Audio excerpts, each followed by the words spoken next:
is a tough one. What did you see from your team down the stretch? Yeah, this is a pretty tough one because I thought our effort was tremendous. I mean, my gosh, how hard could they play? And just the way they battled the last, I don't know, 10 minutes or so. So second half, you know, kind of in a deficit the whole time and just kept fighting and fighting and fighting. Really, really proud of the effort.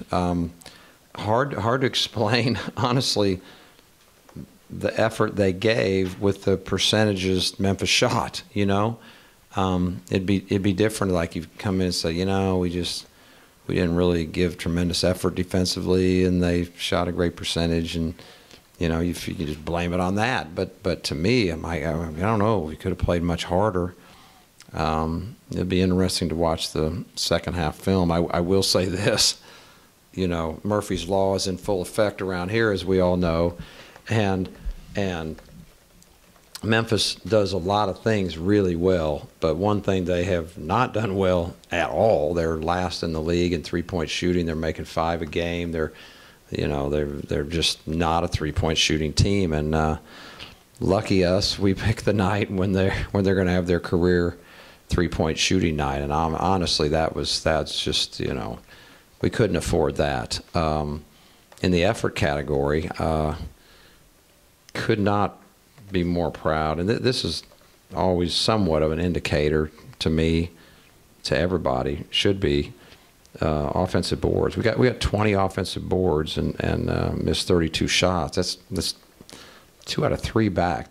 Leads the country every single year. If you did that, I mean, those are crazy numbers. Those are effort numbers of guys playing with tremendous pride, trying to turn the tables on all that's going on, and I'm really impressed with that. At the same time, you know, we just cannot solve. It's only something we've been talking about starting early in the year. Honestly, we just, you know, defensive boards, they get 13 out of, what is that, 25. That's a little over 50%, and if my math is correct right there, 13 out of 25, yeah, 13 out of 26 is 50, so they're 52, whatever it is. That's way too high. And you know, we could see, yeah, we've got a lot of our sizes out, Jure and Shake and Everett, you know, yes, but still, I'm not buying into that one. That one's been really frustrating me for a long time. And it's probably, well, it is. It's not probably. It's the number one thing we've been addressing, that we have to solve that.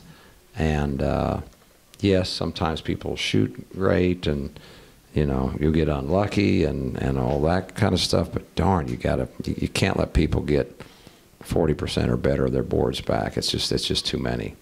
Another thing that you know, is now consistent for whatever reason. No one ever fouls us.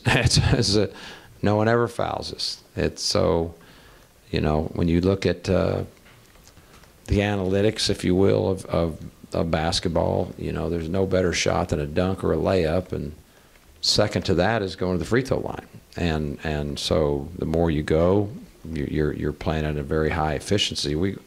We shoot 6 free throws, for gosh sakes. I forget how many last time, but it was single figures if I remember.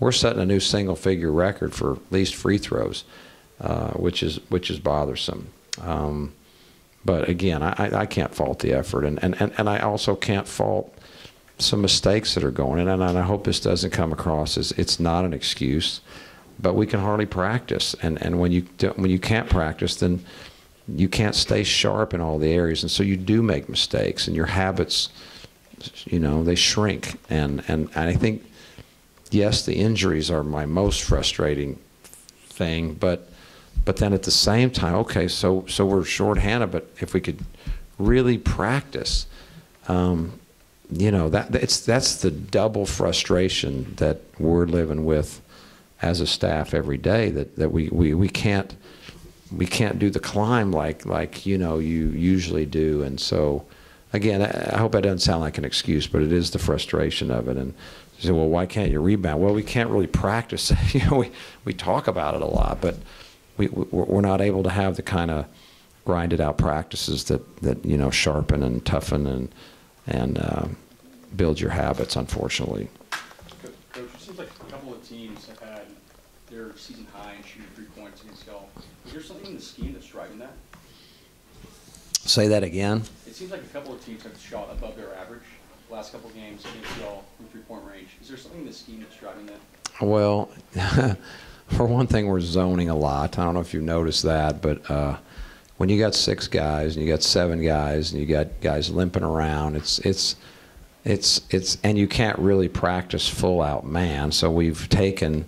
It's no secret now. We're just zoning all the time, and we're also, you know, we're not a big zone. We're not a big zone. Zones are most effective when you got length but our program's been based on man to man, and that's you know what we are. But there's some other factors that I can't say. I can't give the full scouting report of our issues. Okay, you know a lot of them, but you don't even know all of them. I can't give you all of them. So we have real limitations. I'll leave it at that. But yeah, I mean, we could solve that if we had a full team and we could practice. Trust me, we'd be a lot better defensively, a lot better. But you know, we're not in that situation. Ethan back after a game out with the ankle. Do you feel like he was fully healthy or just limited? No, he's not fully healthy. Yeah. No, but you know, this is where you you want to look at some bright sides, which right now is probably a good idea on my part to try real hard. Ethan, as you guys well know, or probably well know, he got hurt before the Cincinnati game. That was Sunday. And so obviously couldn't do anything Monday and couldn't do anything Tuesday.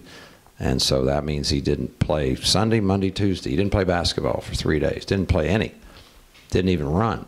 And then today, he felt like, hey, I can move around enough. And he played a pretty darn good game for a freshman hadn't played in 4 days. And this is what we're talking about. And this is what, well, so how are we going to get good defensively when he can't practice? So, and then there's others too. So, I mean, that's why, yeah, the scheme is certainly is not remotely close to where we would hope that it would be. Memphis, or a lot of your offensive possessions in the first half went deep into the shot clock. What did you see out of Memphis' defense that might have caused that? Well, how about this? Memphis this year, they have stats on this. I want to say they've played, I don't know the exact, but it's like 5%, maybe 2% zone the whole year. They're a man-to-man team. And sometimes surprise is great, is good. You know, we every now and then we'll try that tactic. You know, and they played zone the whole night, 2-3. You know how many possessions they played 2-3 all year? I think 1, because their other zones are 3-2. So they decided, and hey, we're going to completely change it up. They came in, started the game, and again,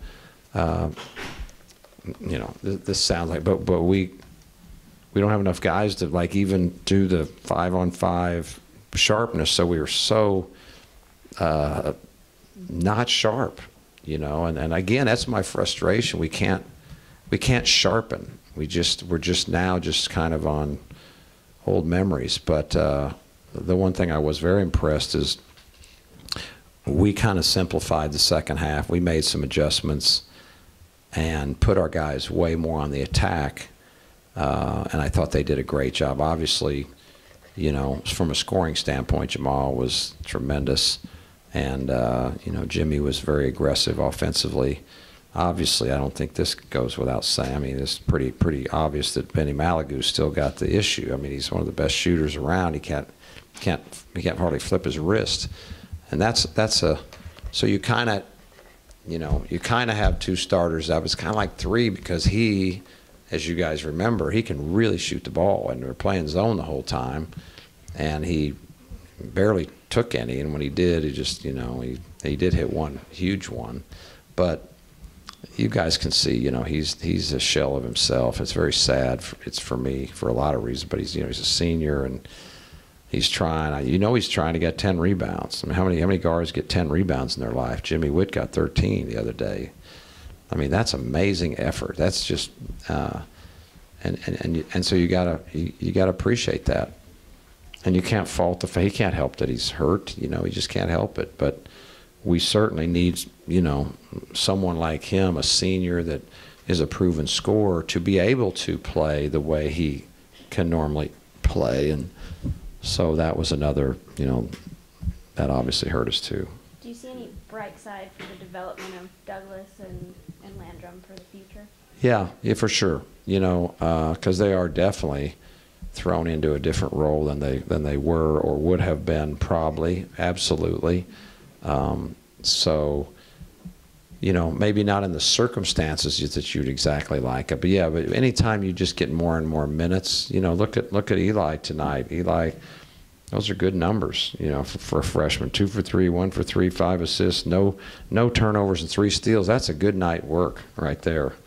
And somehow miraculously blocks a shot. I don't know how he did that, but you know, that's good. That's good. 5 assists, no turnovers, and great to see him, you know, make some shots. He's really capable. He's very quick. You just got to get confident out there. He looked confident tonight. Made plays, made defensive plays, made shots. William obviously had a double-figure game at Houston. You know, didn't have a good offensive game tonight, but yeah, no question that probably is the one silver lining I can think of. Anything else? All right. Thank you.